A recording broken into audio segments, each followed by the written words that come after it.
안녕하세요. 반디프리튜브입니다. 이번 시간에는 저희 프로젝트에 클라우드 파이어스토어를 한번 적용하는 시간을 가져보도록 하겠습니다. 먼저 파이어베이스 콘솔에 와 있고요. 좌측에 데이터베이스를 선택하게 되면 이런 화면을 볼 수 있습니다. 그리고 상단에 보면 이렇게 클릭을 했을 때 두 가지의 데이터베이스 타입이 나오는데요. 크게 리얼타임 데이터베이스와 클라우드 파이어스토어가 있습니다. 두 가지의 차이점에 대해서 한번 잠깐만 짚고 넘어가 보도록 하겠습니다. 먼저 데이터 모델인데요. 기본적으로 두 개 다 모두 NoSQL입니다. 스키마가 없는 그 NoSQL 데이터베이스이고요. 처음에 나온 게 실시간 데이터베이스인데 실시간 데이터베이스는 보통 하나의 큰 제이슨 트리로 저장이 됩니다. 저장하기가 매우 쉽고요. 하지만 복잡한 데이터를 대규모로 정리하기가 어렵습니다. 즉 정규화하기가 쉽지가 않기 때문에 중복해서 데이터를 저장하는 경우가 빈번하게 발생하고 있습니다. 하지만 클라우드 파이어스토어는 데이터를 하나의 거대한 제이슨이 아니라 단순한 데이터를 제이슨과 매우 비슷한 방식으로 이제 문서로 정리할 수 있도록 해놨고요. 컬렉션, 도큐먼트, 그리고 데이터 이렇게 세 가지로 나누어서 조금 더 쉽게 인덱싱을 하고 데이터를 쿼리하는 데 있어서 매우 성능 향상에 큰 도움을 주고 있습니다. 그리고 실시간 오퍼레인 지원하고 있고요. 그리고 제가 생각했을 때 가장 큰 차이점이 바로 쿼리라고 생각하는데요.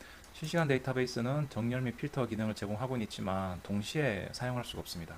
쿼리할 때 정렬해서 데이터를 가져오거나 혹은 필터해서만 데이터를 가져올 수 있고요. 기본적으로 쿼리가 수행되었을 때 뎁스가 깊은 경우에 상위의 데이터를 가지고 올 경우에도 그 하위의 전체 트리를 반환하게 됩니다. 그렇기 때문에 불필요하게 데이터를 많이 다운로드하는 그런 성능 이슈가 있습니다. 반면 클라우드 파이어스토어는 정렬이나 필터링 등을 동시에 같이 해서 한 번에 세 개나 커리가 가능하고요. 그리고 항상 전체 문서를 반환하는데 그 데이터가 속해 있는 문서만 반환을 하지 그 문서의 하위 트리, 즉 하위 문서나 컬렉션들은 반환하지 않습니다. 그렇기 때문에 속도가 굉장히 빠르고요. 성능 또한 실시간 데이터베이스에 비해서 월등히 좋다고 할 수 있겠습니다. 쓰기 및 트랜잭션이 있고요. 신뢰성 및 성능 각자 한번 읽어보시면 될 것 같습니다. 그리고 확장성이고요. 실시간 데이터베이스는 확장을 할 때 샤딩을 이용해야 합니다. 즉 별도의 데이터베이스를 하나 더 둬서 이제 확장을 할 수 있고요. 반면에 클라우드 파이어스토어는 확장이 자동으로 수행됩니다. 즉 하나의 데이터베이스만 가지고 그 내부적으로 이제 확장이 이루어지게 되고요. 또 이런 차이점이 있습니다. 그리고 보안이고 가격. 네, 이제 이 파이어스토어를 저희 프로젝트에 한번 적용시켜 보도록 하겠습니다. 네, 이 라이브러리를 한번 추가를 해볼게요. 그래플파이에 추가를 하고 싱크를 하겠습니다. 싱크하고 네, 인스턴스를 초기화를 하고요. 그리고 데이터를 추가하는 코드입니다. 그대로 카피해서 붙여넣기 해볼게요. 태그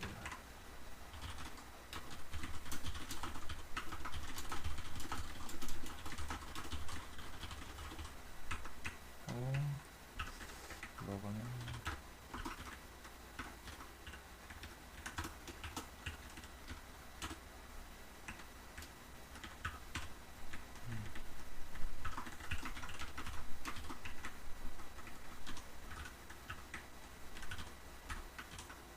네, 이렇게 되었죠. 처음에 데이터는 키와 밸류로 이루어져 있다고 있습니다. 이렇게 맵으로 구성을 시키고요. 그리고 DB의 컬렉션에 접근을 하는데 컬렉션의 이름은 유저즈라고 이렇게 명시적으로 선해놨습니다. 그러면 이 유저즈라는 컬렉션 안에 이 유저 정보를 추가를 할 거고요. 추가할 때 그 키 값은 자동으로 생성이 되게 됩니다. 자동으로 생성해서 그 키 값에 내에 있는 하나의 문서인 거죠. 문서를 생성하고 그 문서 내에 데이터를 이렇게 집어넣게 됩니다. 한번 실행을 해서 어떻게 변화가 되는지 한번 살펴보도록 하겠습니다. 이거 같고요.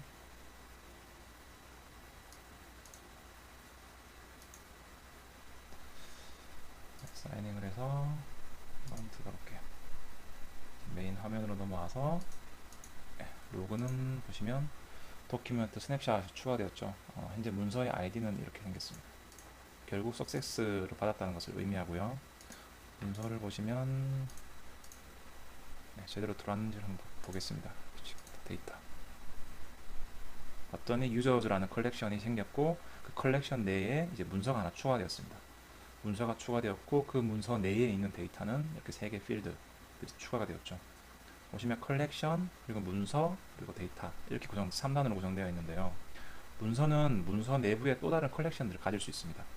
네, 그렇게 계속해서 확장이 가능한 구조라고 보실 수 있습니다. 그리고 또 한 가지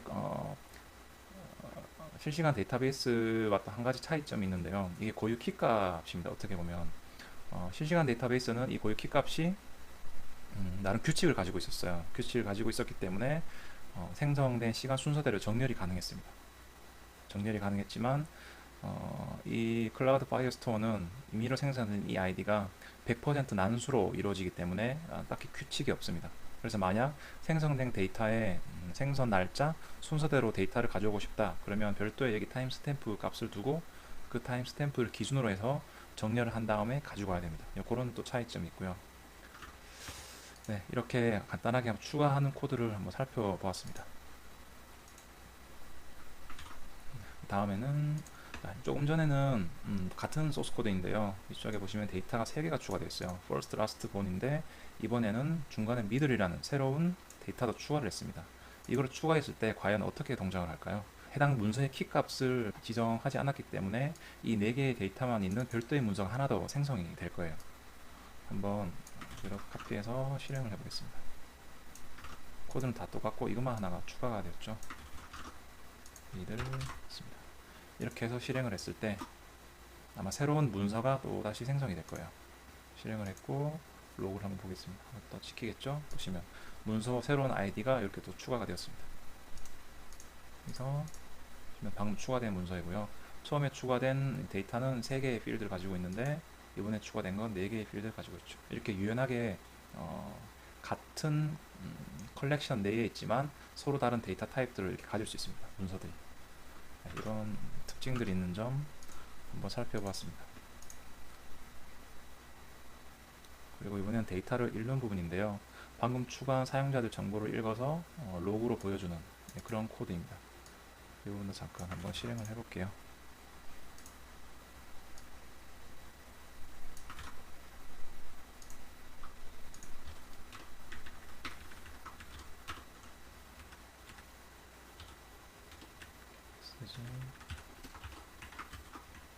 보시면 DB에 있는 컬렉션, 유저즈라는 컬렉션을 가지고 와서 컬렉션즈에서 get랍니다. get, 가져온다는 것을 의미하겠죠. 즉 이렇게 실행을 하게 되면 유저즈라는 컬렉션에 있는 데이터 전체를 가져오게 됩니다.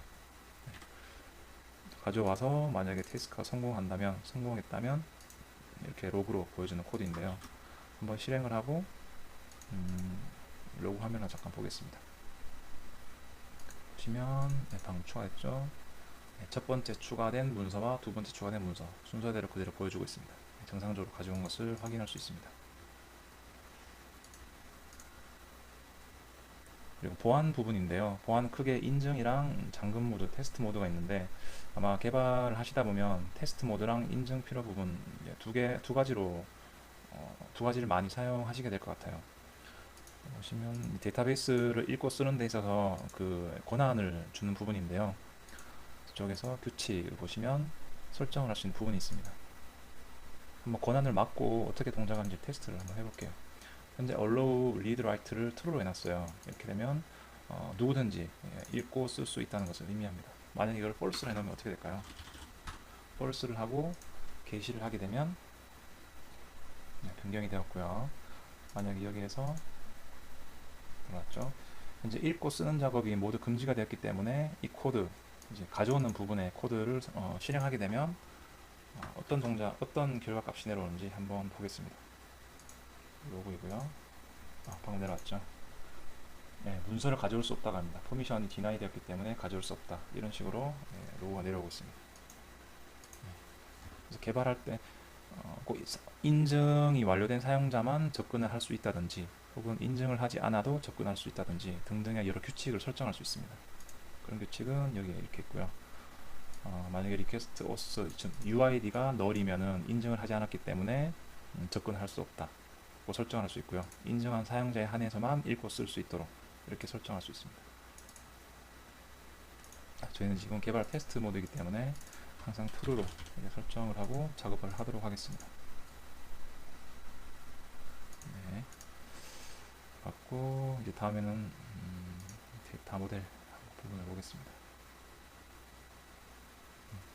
데이터 모델, 방금 조금 전에 보셨듯이 이제 컬렉션 있죠. 가장 마지막에 바깥쪽엔 컬렉션이 있고, 이 컬렉션은 내부적으로 여러 개의 도큐멘트를 가지고 있습니다. 그리고 도큐멘트 하나당 또 여러 개의 키와 밸류로 이루어진 데이터 셋이 있고요. 그리고 컬렉션은 또 여러 개의 컬렉션들의 집합이 있을 수 있습니다. 이런 계층적인 구조로 되어 있고요. 그렇다 보니 인덱싱하기가 굉장히 용이합니다. 쿼리할 때도 그렇고요.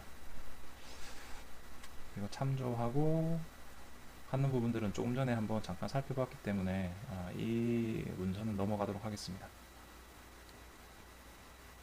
예, 돌아와서 데이터 추가하는 부분을 잠깐 살펴볼까요?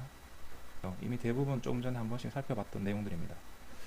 그 중에 한 가지 살펴볼 점이 set options.merge가 있습니다. 일반적으로 같은 컬렉션의 도큐멘트 이름을 가진 패스에서 데이터가 이미 있다고 가정을 해보겠습니다. 데이터가 이미 있는 상태에서 또 다른 데이터를 이렇게 저장을 하게 되면은 기존 것을 완전히 리플레이스 하게 됩니다.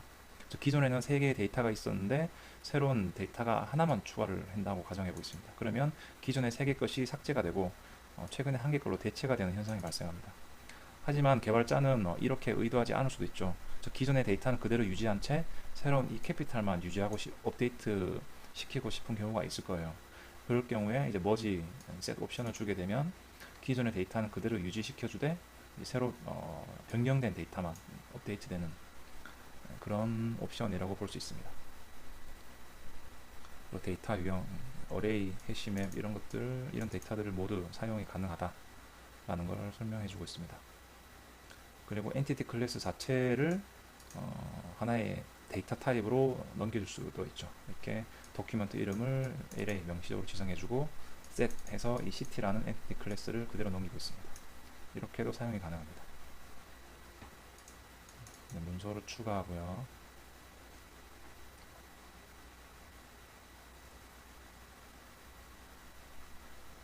이제 문서 업데이트 하는 부분인데요. 이 부분도 추가나 삭제와 크게 다르지 않습니다. 이렇게 컬렉션 이름과 도큐멘트 이름을 명시적으로 이렇게 해서 레퍼런스를 가져오고요. 여기에서 업데이트 메서드에서 캐피탈을 true로 바꿔라. 네, 이렇게 선언해주면 동작이 끝나게 됩니다. 그리고 결과값을 받아서 이제 후처리를 하게 되는 거고요. 이렇듯 아주 쉬워요. 굉장히 잘 만들어져서 개발자가 사용하기 굉장히 쉽다라는 인상을 많이 받았습니다. 그리고 이런 것들이 또 있고요. 업데이트, 여러 개의 중첩된 필드 업데이트 하는 것도 있고요. 배열 요소도 업데이트 하고요. 필드 밸류를 이용해서 그리고 카운트를 증가시킬 수도 있습니다. 카운트, 이 모든 게 원자적으로 동작이 되게 됩니다. 동시에 여러 사람이 하나의 데이터를 업데이트 한다고 가정했을 때 이게 자칫하면 꼬일 수도 있거든요. 하지만 이 클라우드 파이어스토어에서는 아무리 많은 커넥션들이 동시에 하나의 데이터를 접근한다 하더라도 원자적으로 처리할 수 있도록 합니다. 인크리먼트 이 부분은 나중에 제가 굉장히 많이 사용할 수도 있을 것 같아요. 예를 들어 좋아요를 선택하는 경우에 카운트를 늘린다든지, 댓글을 추가하거나 삭제할 때 댓글 카운트를 별도의 필드에 저장한다든지 등등 그런 기능을 구현할 때 이 메서드를 사용하면 될 것 같습니다. 나머지 부분들은 이제 관심 있으신 분들 직접 한 번씩 살펴보시고요. 지금 만들어 볼 컬렉션은 유저 인포라는 컬렉션이고요. 그 유저 인포에는 사용자가 파이어베이스에 로그인했을 때 그 사용자의 기본 정보들을 저장을 하기 위해서 만드는 컬렉션입니다. 컬렉션에는 이름이라든지 이메일 정보 혹은 포토 URL 그리고 UID가 될 거예요. UID는 그 사용자의 고유한 키값이기 때문에 그 키값을 기준으로 사용자가 CRUD 작업한 것들이 다 저장이 되게 될 겁니다. 그래서 이번 시간에는 로그인 했을 때 그 사용자 정보를 데이터베이스에 업데이트하는 부분까지 한번 설명을 하도록 하겠습니다. 기존 코드는 일단 다 지우겠고요. 로그인 유즈 케이스 익스큐트 했고요. 여기서 로그인이 완료되었다는 부분은 딱 두 곳입니다. 첫 번째 이제 이 로드 유저 데이터인데요. 로그인 액티비티가 시작할 때 온스타트에서 호출되어지는 거죠. 만약에 사용자가 로그인이 이미 되었다면 여기에서 이미 트루가 되어서 메인 화면으로 넘어가게 될 거예요. 그리고 이 부분도 있는데요. 이 부분은 사용자가 처음 이제 로그인을 한 그 진입점이 되게 됩니다. 처음 로그인을 성공을 했을 때 여기를 타게 되고요. 우리는 이제 여기에서 데이터베이스에 사용자 정보를 집어넣는 그런 로직을 구현하도록 하겠습니다.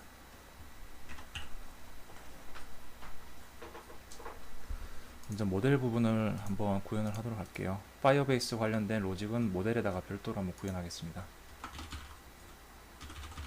파이어스타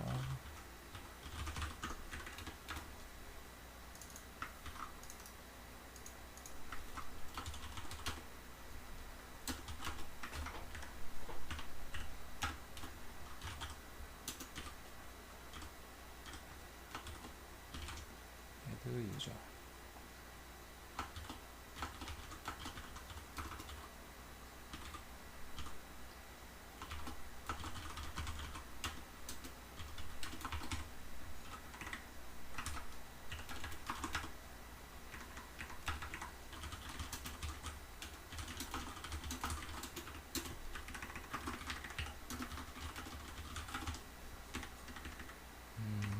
메소드 이름을 이렇게 지은 이유는 사용자가 다른 단말에서 로그인 할 수도 있고요. 혹은 잠시 로그아웃 했다가 다시 로그인 하는 경우도 생길 거예요. 그럴 경우에는 이미 기존에 데이터베이스에 추가한 데이터가 있는 경우에는 굳이 한번 또다시 추가할 필요가 없습니다. 잘못하다가 덮어질 수도 있고요. 또 미리 말씀드리자면 나중에 사용자가 개인정보를 수정하는 기능도 제공할 예정이에요. 사진을 수정한다든지 이름을 변경한다든지 등등의 수정 작업이 일어날 텐데 만약에 덮어 써버리게 되면 기존 데이터가 날아가 버리게 되겠죠. 그래서 만약에 UID를 체크를 해서 데이터베이스에 존재하는 경우에는 추가를 하지 않겠고요.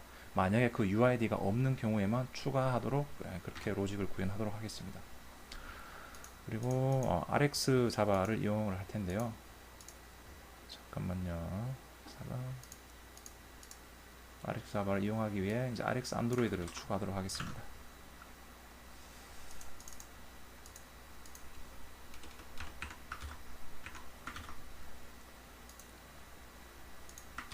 추가되었죠.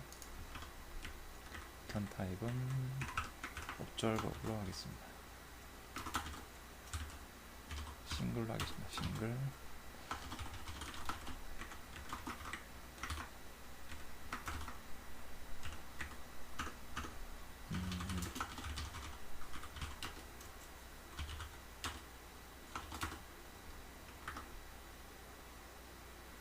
이제 처음에 할 일은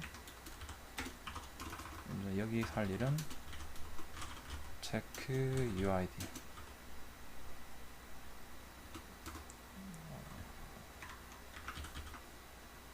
먼저 처음에 할 일은 UID를 체크할 거예요. 서버에 있는 UID를 체크할 텐데 어떻게 할 거냐? 다시 돌아와서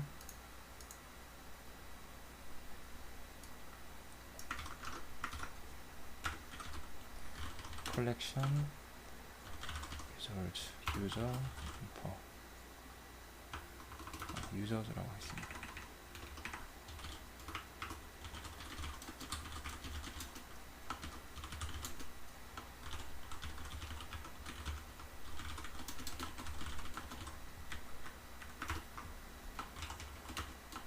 하고 도큐먼트는 UID가 되겠죠. 파이어베이스 유저 UID. 도큐멘트 이름은 UID가 될 겁니다. 존재하는지 안 하는지를 체크할 거고요. get 가져오겠죠. get에서 add complete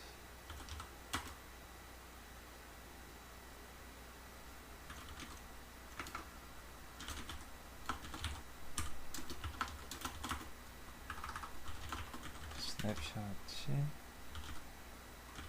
successful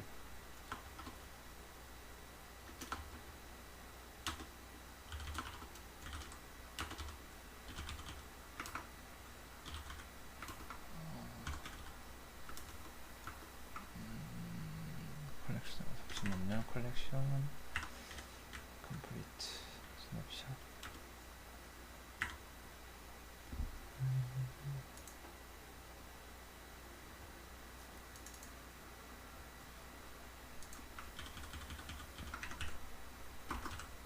네, 점 get 가져오고요. 여기 이제 리스너를 추가를 하겠습니다. add on success 리스너를 할 텐데요.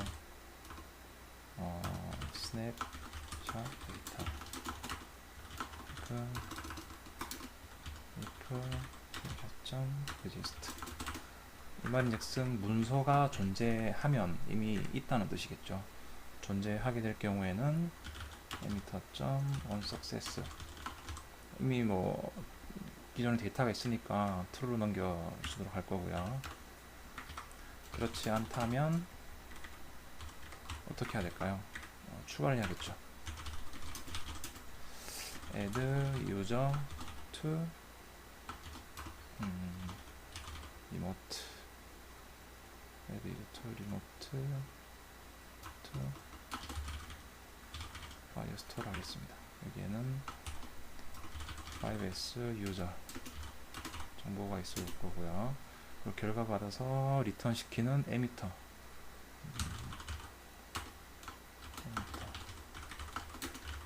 emitter 앞에 이걸 추가하겠습니다.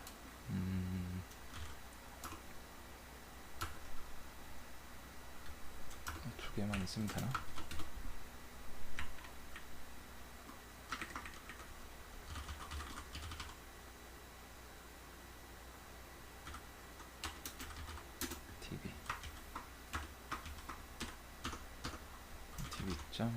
컬렉 데이터를 만들어야겠죠. map string object 소재는 cmap로 하겠습니다. put name display name put email 그리고 포토 URL은 넣을 수도 있으니까 이렇게 하겠습니다. 이게 포토 URL 객체가 URL을 넘어오는데 이제 널로 분류되어 있습니다. 널로 분류되어 있기 때문에 접근 한번 해야 하거든요. 널로. 이게 널이면 1 하고요. 널이 아니면 toString 그래서 URL을 가져오겠습니다. 포토 URL 이렇게 3개를 추가하겠고요. 그리고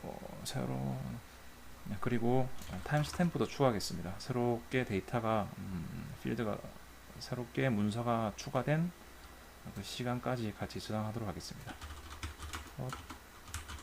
타임스탬프 created 이렇게 하고요. field value server timestamp 하게 되면 서버의 타임스탬프 기준으로 이렇게 저장이 되게 됩니다. 딱 기본적으로 사용자 정보는 이렇게 딱 4개 저장을 할 계획이고요. 만약에 나중에 더 추가적으로 필요하다면 계속해서 추가하는 건 가능합니다. 그렇기 때문에 굳이 처음부터 완벽하게 설계해서 할 필요는 없을 것 같습니다. 이렇게 하고 db collection에서 유저 하고요.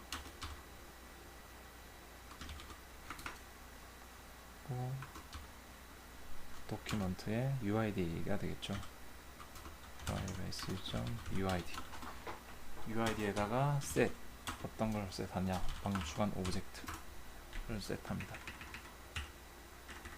하고 이제 리스너를 달아야겠죠. add on success listener. success listener는 void네요. unused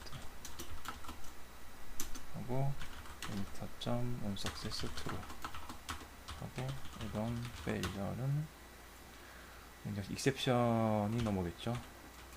through 그러니까 이번엔 on error로 넘겨줍니다. 이렇게 이제 기본적으로 동작하는 비즈니스 로직은 딱 구현된 것 같네요. 이 부분이 빠졌네요. enter.on 여기는 result to firebase고요. 유저 db emitter. 네, 이렇게 되면 구멍이 없죠. 네, 에미터를 모두 다 호출하게끔 구현이 되었습니다. 그리고 이거를 호출하는 부분을 한번 가서 이제 동작을 시켜보도록 할 텐데요. 참고로 이 파이어웨어 스토어 리포지토리는 모델 부분에 있는데 파이어스토어 관련된 비즈니스 로직을 다 이쪽에다가 넣을 거예요. 앞으로 이제 포스팅이라든지 뭐 댓글이라든지 개인정보 변경 이런 것들 비즈니스 로직은 다 이쪽에 들어가게 됩니다. 만약 이조차도 파일 사이즈가 커지게 되면 나중에 또 여러 개로 분리를 시킬 수도 있겠죠. 네, 일단은 네, 그렇게 이렇게 계획을 하고 있습니다. 이건 모델이기 때문에 인젝션은 모델 인젝션에서 시키도록 하겠습니다.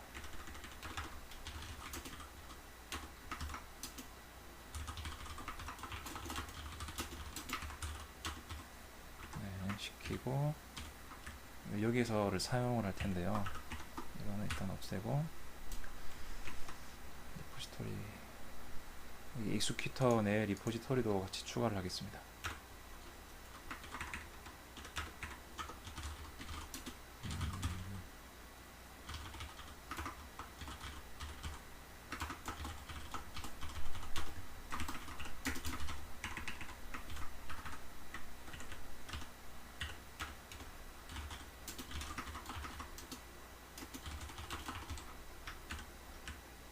생성자에서 넘겨 받는 게 아니라 명시적으로 이렇게 셋하도록 별도의 변수를 만들어 두겠습니다.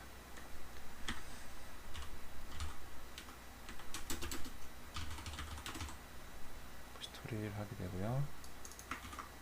이 녀석을 여기서 점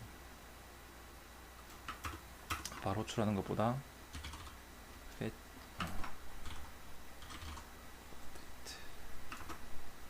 upload user info to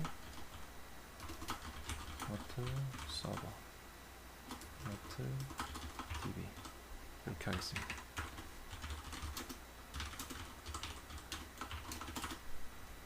이렇게 되겠죠. 셋 하기 전에 그리고 이 리포지토리를 추가하는 부분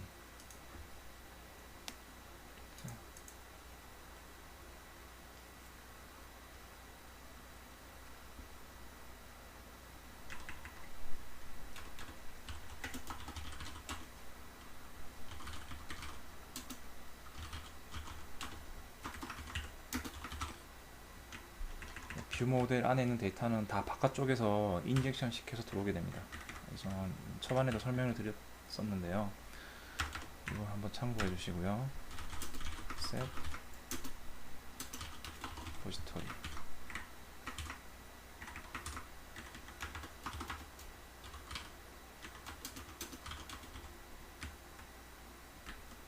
익스큐터가 있죠. 익스큐터 set repository 파일.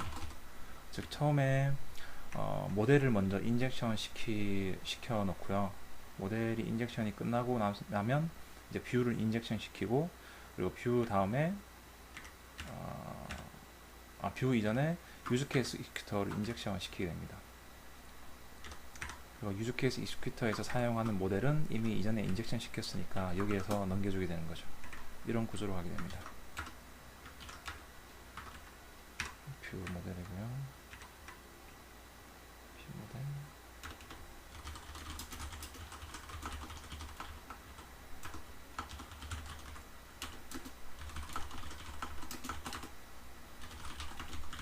set file repository 하면 모델 인젝션 점 provide 이게 모델 인젝션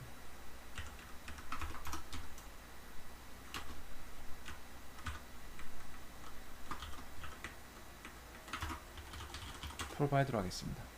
프로바이드로 한 이유는 대거 같은 인젝션 라이브러리를 사용하다 보니까 프로바이드의 동사가 프리픽스로 붙더라고요. 그래서 이거를 따라가다 보니까 습관적으로 저는 프로바이드를 사용하게 되었습니다. 처음에 모델 시키겠죠. 네, 모델을 인젝션 시키고, 그 다음 뷰 모델을 인젝션 시키고, 그 다음에 뷰를 이렇게 인젝션 시켰습니다. 순서대로 인젝션 시키죠. 뷰 모델에서는 이제 모델이 필요하기 때문에 모델을 가장 위쪽에서 인젝션 시키고 있습니다. 순서도 사실 중요하거든요. 이렇게 인젝션 시키는 부분까지 이제 끝이 났습니다. 끝이 났고, 이제 실제적으로 동작하는지를 한번 확인해 볼게요. 비즈니스 로직은 다 구현되어 있으니까 이제 호출하는 부분만 한번 설명하겠습니다. 처음에 제가 싱글 했죠. m.add user 그래서 인자로 파이어베이스 유저 그래서 바로 시작했죠. current is 파이어베이스 유저로 넘겼습니다. 넘기고 서브스크라이브 on io 이제 업스트림은 이제 워커 스레드로 돌릴 거고요. 업솔버는 안드로이드 스케줄의 메인 스레드로 돌릴 겁니다.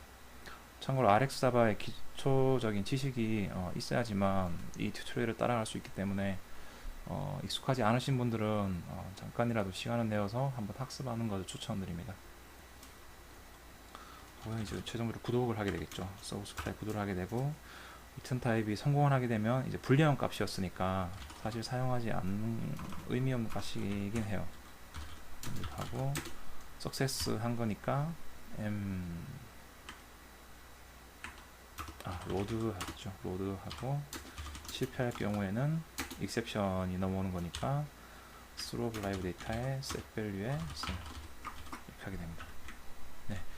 만약에 DB에 성공적으로 사용자 정보를 추가를 하거나 했거나 이미 추가가 되어 있어서 추가할 경우가 없는 경우에는 여기에 success return이 넘어오게 될 거예요. 이쪽으로 넘어오게 될 거고요. 넘어오게 된 경우에 로드 유저 데이터를 가보면 이렇게 파이어베이스 사용자 정보를 다시 가져오게 되죠. 가져오게 되고, 라이브 데이터에 넣으면 뷰 쪽에서 이제 구독하고 있다가 이미 로그인이 되었구나 해서 이제 메인 화면으로 넘어가게 될 거예요.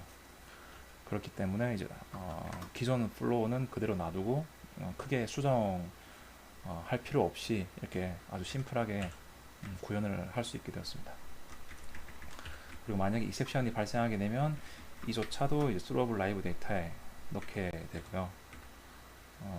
익셉션이 발생했을 때 아마 로그인 버튼이 다시 보여지고 토스트 팝업이 보여지는 로직을 이전 시간에 구현을 했었습니다. 이제 문제가 없는지 로직을 잠깐만 한번 살펴보도록 할게요. 로드 데이터 있을 때는 정상적으로 넘어갈 거고, 파이어베이스 로그인 되었을 때 이쪽으로 넘어갈 거죠. 그리고 데이터를 할 거고, 싱글을 통해서 만약에 문서가 존재하면 바로 true 하고, 없다면 이제 서버에 추가를 시키겠죠. 추가를 시키는데 필드는 이름과 이메일, 그리고 포토 URL, 타임스탬프 크리에이티드 해서 컬렉션 하고요. 그리고 리스너를 싱크하게 받아서 에미터를 통해 결과값을 전달해 주는 것까지. 네, 크게 문제는 없어 보이는데 한번 실행해서 제대로 동작하는지 확인해 보도록 하겠습니다. 조금 전에 테스트한다고 추가한 DB들은 다 일단 지우도록 할게요. 그래서 삭제. 네, 현재 아무런 컬렉션이 없는 상태이고요. 현재 이미 에뮬레이터는 로그인이 된 상태이기 때문에 이 로직을 타지는 않을 거예요. 그래서 앱을 삭제하고 다시 로그인 한번 해보도록 하겠습니다.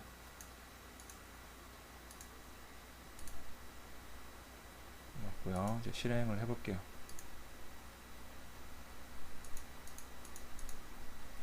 네, 사인 버튼 넘어왔죠.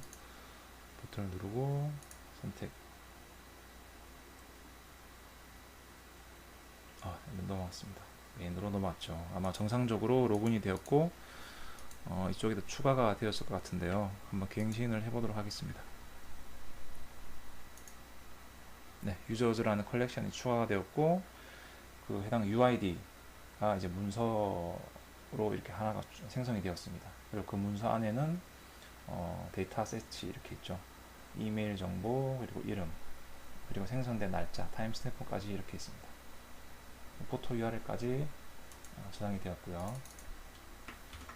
제대로 저장이 되는지 한번. 네, 이렇게 아이콘이 잘 정상적으로 나오고 있네요. 네. 만약에 이미 추가된 상태에서 또다시 로그인을 하게 되면 어떻게 될까요?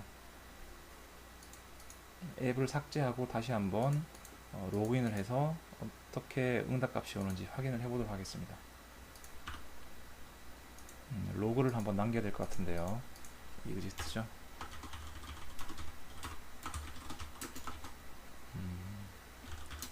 이제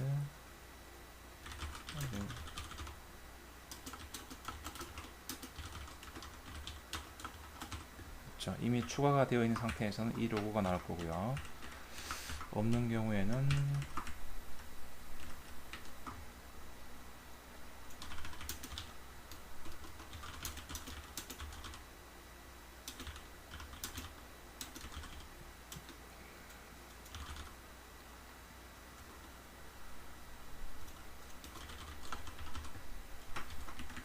이렇게 할 거고요. 네, 여기까지는 일단 로그를 추가를 해서 다시 한번 동작하는 걸 확인해 보도록 하겠습니다. 에뮬레이터로 넘어와서 삭제를 하고 다시 실행을 한번 해볼게요. 실행하고 로고를 한번 보겠습니다. 네, 진입하자마자 사인인을 했고요. 바로 넘어왔습니다. 있죠? UID is already exist라고 되어 있습니다. 그렇죠. 이미 조금 전에 추가를 했기 때문에 데이터를 다시 추가를 하지 않았어요. 그렇죠. 사용자가 단말을 바꾼다든지 얼마든지 로그아웃, 로그인을 반복할 수 있기 때문에 이런 부분은 꼭 한번 체크를 해줘야 합니다. 그래서 오늘은 강좌를 여기에서 줄이도록 하겠습니다. 클라우드 파이어스토어를 적용하는 것까지 한번 해보았고요. 그리고 사용자 정보를 추가하는 부분도 한번 같이 실습을 해보았습니다. 네, 다음 시간에도 알찬 내용으로 다시 찾아오도록 하겠습니다. 네, 시청해 주셔서 감사합니다.